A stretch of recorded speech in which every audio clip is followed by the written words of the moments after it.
That's what I'm talking about. I just gotta pass this level real quick. Anyway, hey guys, what's up? It's Chris here. Nope, not that channel anymore. We're not doing that tech stuff. I could open a box if you guys want. I could do an unboxing. While I'm cooped up in this fantastic quarantined state of life that we're currently living in, I want to tell you guys. I want to tell you guys some basic do's and don'ts and some basic tips for you guys when you're out there shooting a car, filming a car, whether that be taking some photographs or filming a car, making a video, or doing anything cool, creative out there with somebody else's car that's not yours, or something that's worth a lot of money. And also probably the biggest tip of all that I can give you guys that I learned the hard way. But before that, I want to give a quick shout out to today's video sponsor, Raid Shadow Legends. Contrast. Doesn't look good on my computer, but it looks good on the monitor. Raid Shadow Legends is an awesome free RPG-based game on mobile and now even on desktop. The characters in this game are called champions. Here you guys can see my favorite champion is Kale. I think he just looks the coolest, and it's not just because his character is purple like my car. Just like him. Throughout the game, you can do some really cool stuff like go into the portal, open a shroud, and summon a new champion. I really like getting into any sort of campaign in any game that I play, and in Raid Shadow Legends, it's really cool because there's just so many different levels within the campaign, and then a ton of other things you can do as well, different quests that you guys can do as well outside of just the campaign. The colors, the storyline, there's a voiced storyline, there's a narration throughout the campaign, is what really drags you into this. It's kind of like a good movie. Now you can go into the Battle Pass, and Season 1 is live, and you can win awesome rewards, including free energy refills, gems, upgraded artifact sets, and new epic legendary champions by fulfilling the daily and weekly challenges. You guys can find me under the nickname Krispy Raids, and if you're quick enough, you can also join my clan. So guys, what are you waiting for? Go to the video description down below, click on the special link, support me, get this cool free game, and you also will get 100,000 free silver, plus 1 free champion, Grumbler. All that free treasure will be available for you guys in your inbox. You guys can see here in the top right corner of the screen. That's where it's going to show up after you download the game. Maybe one day we'll run into each other as well. I'll probably win though. Do you guys think it'd be overkill if I vlogged with the red? Wait, can I just... I could. I could do it. I could pull a John Olsen. Probably overkill. All right, so the rest of the video, what you guys clicked on this video for, and how we're all passing some quarantine time together. Hopefully you guys are staying safe, sane, and healthy, and indoors, unless you have to go out. Just be smart, I guess, is all I can say. Don't hold car meets out during the quarantine until everyone kind of calms down, at least. I'm going to be staying inside editing, hopefully making more of these sit-down videos for you guys, talking to you guys, answering your questions, helping you guys out how I can, probably doing some live streams soon. But for this video, I want to go over some basic do's and don'ts when it comes to filming a car, or filming a car show, or photographing a car, or photographing a car show, or anything creative or revolving around the automotive community. So I've been doing this whole car scene, shooting, filming stuff for quite some time now.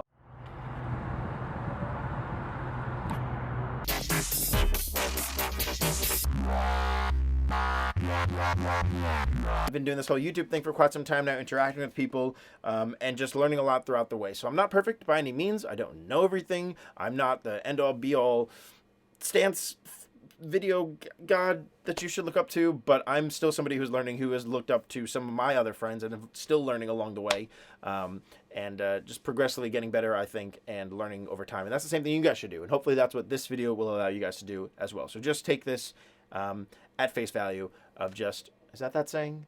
I guess take this at face value, and that these may not be facts. They're just suggestions. Like speed limit. Don't listen. Nope, don't. Okay, so I'm going to save my biggest don't to the end of the video. But let's start off with some things that you should do. Some basic starters that you should do when you're filming a car. So first of all, you're probably... this might be the first time you're interacting or meeting this person whose car you're filming. You know, the first thing you want to do, go to your shoot, show up, be polite, interact with them, you know, try to crack jokes, try to break the ice. Don't be so awkward and say, hey man, how's it going? Can you just park over there and I'll shoot? No, get interacting with them, talk to them, make them feel comfortable with you if this is the first time. If it's your friend, bust their butt. Sponsored video, I probably shouldn't. Have fun with them, mess with them. I don't know, just get comfortable with the person that you're going to be filming or photographing. Now, a major thing is making sure you go to Krispy.store and buying some merch is you want to respect the car owner and you want to respect their car. So first things first, when you're asking them to move the car around, if they park it, you like where it is, you decided all that type of stuff, and you want to get some interior shots maybe, or you want to see their trunk setup, if they have a cool air ride setup or something like that. Ask them if you could open the trunk, or ask them to open the trunk, or ask them to open the door. Don't just walk up to the car, open the car door, start shooting while they're sitting there watching you, you know, put your grubby little little mitts all over their car. Ask permission first, or ask them to do it. Just small things will go a long way with building that relationship between you and your client. Maybe when they build their next car, they'll be like, yeah, that guy was nice and he had some really cool photos and videos. I'm going to hire them back again. Let's say you're in an area where you shouldn't be. Let's say you're filming a car in an area that maybe had some signage or something that you might not have seen or glanced past. And you shouldn't be there. Let's say somebody comes up to you, some sort of authoritarian figure comes up to you, whether it be police or security or a property owner, and asks you to leave. Kindly tell them you shall leave, and then wait till they go away, grab your few other shots, grab your shot, and then leave. So don't stay there all day and make them keep coming back. Get what you got to get, and then dip. Don't trespass either. I'm not going to tell you guys to do that. You probably shouldn't go trespassing on place where you don't own, but yeah, you get what I'm saying. Do your research ahead of time of the location of where you're going to be shooting or the area that you're going to be shooting. So go on Google Maps ahead of time, or if you can, drive to the location that you're going to be shooting ahead of time. Make sure that you kind of have a route planned out. If you're going to be doing rollers, whether that be photo or video rollers, make sure you kind of have a route planned out. See where you can go to where you can turn around and come back. Mark those on pins in Apple Maps or Google Maps on your phone or whatever you have. Mark that down so that way you look more professional when you show up to the shoot and say, yeah, we could start from this end of the street, go to this exit, turn back around, and we could do it again. We'll loop back on the other side and we'll get some more photos that way. And like, wow, this person planned out their day. They planned out this shoot for me. I'm getting my money's worth. Another big do please be safe out there, guys. I've seen way too many videos of kids falling out of cars or on a highway out of the back of a regular trunk in like a sedan. Don't ruin it for the rest of us. So do try to be safe. And an easiest way to do that is just by getting a simple, now, okay, disclaimer, I can't be held responsible if you guys get this stuff and it doesn't work or it fails, blah, blah, blah. You get what I'm trying to say here. I'm just trying to help you guys out. Get some sort of harness, get some sort of chain, get some sort of anything to hold you within the vehicle that you're shooting car to car from. If you don't have some cool fancy black arm rig or some type of car to car rig, do just make sure you're secured, wear a seatbelt, something you need to do to get the shot. There will be some situations where maybe that's not applicable or something, but just when you can, just try to be as safe as possible. It's better to be safe than, smash your camera on the ground or worse. Do make sure you go home and back up right away. Don't say, I'll back it up later, I don't know, I don't think I need to back that up. I'll get it off my card whenever I want to edit it. Do back it up as soon as you possibly can when you get home and let it just run and back up in the background while you go and do other things. Back up, back up, back up. Do try to save your money for the equipment that you want. Try not to spend it on 6 different tripods that you're not going to like and they're all going to break over time. I have a pile of broken tripods over there that I've wasted money on, and now I have a cool Manfrotto one that I spent a medium amount of money on, and that hasn't broken. It's been all over the world with me, and it's working just fine. Save up for what you want. Try not to buy the cheaper thing, and eventually that cost is going to way outnumber the cost of what a nice quality piece of material or product would have been in the end of the day. So do save up for what you actually want. Also, do download Raid Shadow. Don't undervalue yourself as well. Know your worth. Know what your worth and your time is.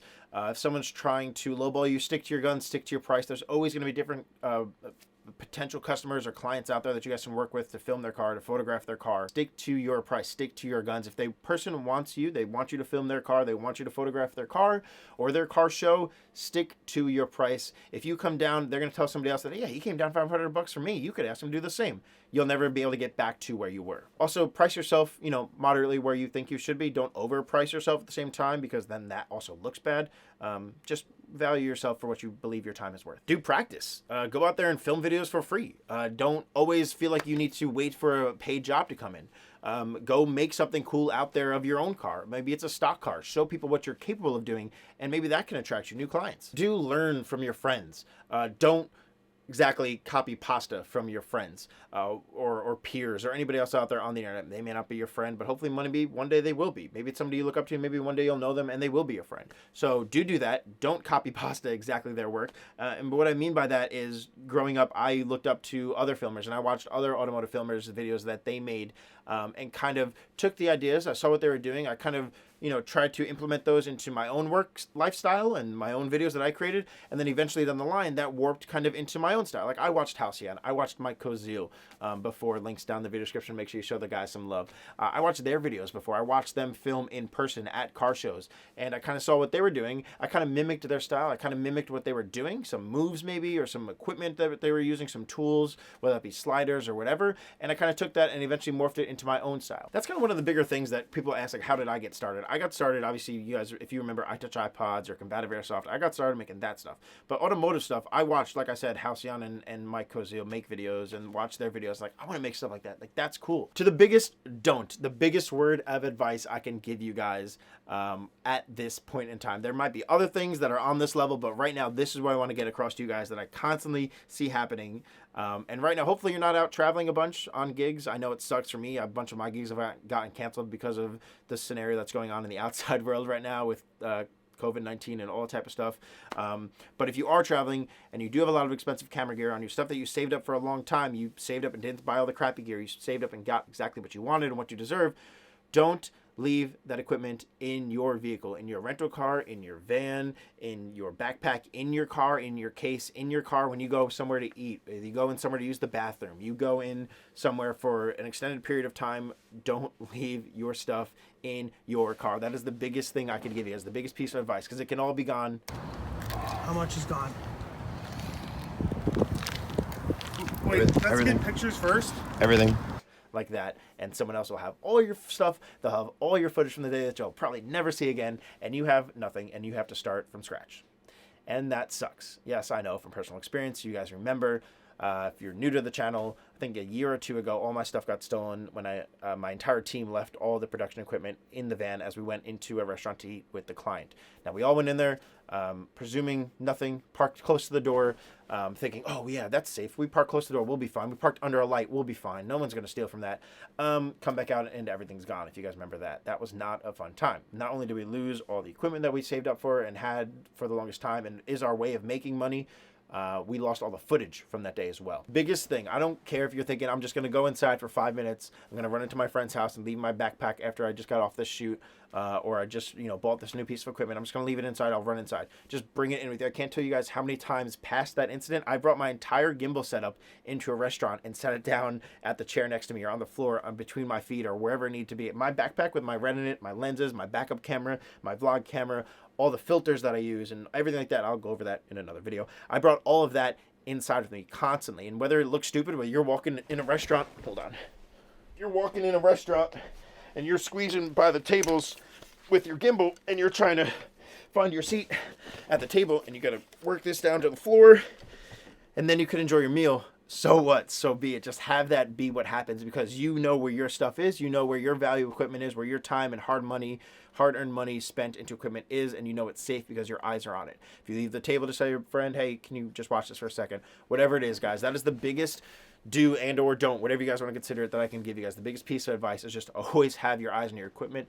If you're going inside, maybe with a giant black arm case or something you can't bring inside with you, maybe, let's say, take your hard drives out from your camera, take your SD cards out from wherever they happen to be, and bring those in with you. Put them in your pocket, put them in your backpack, whatever it is, bring it in with you when you go somewhere. That is the biggest word of advice because it only takes one time for you to regret everything and learn the hard way. Also, side note, we can go over this in another video if you guys want to learn more about it, but get insurance for all your equipment. If you have a lot of valuable equipment, get insurance. It's not that expensive. That's pretty much it, guys. I have some stuff to edit. It's getting a little late here. I think I'm going to make a trip out to Dunkin' and make a Dunkin' run.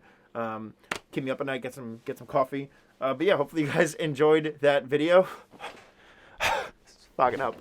Hopefully you guys enjoyed that video, and I will see you all in the next one. Thank you guys so much for watching. I'll see you guys in the next one. Peace.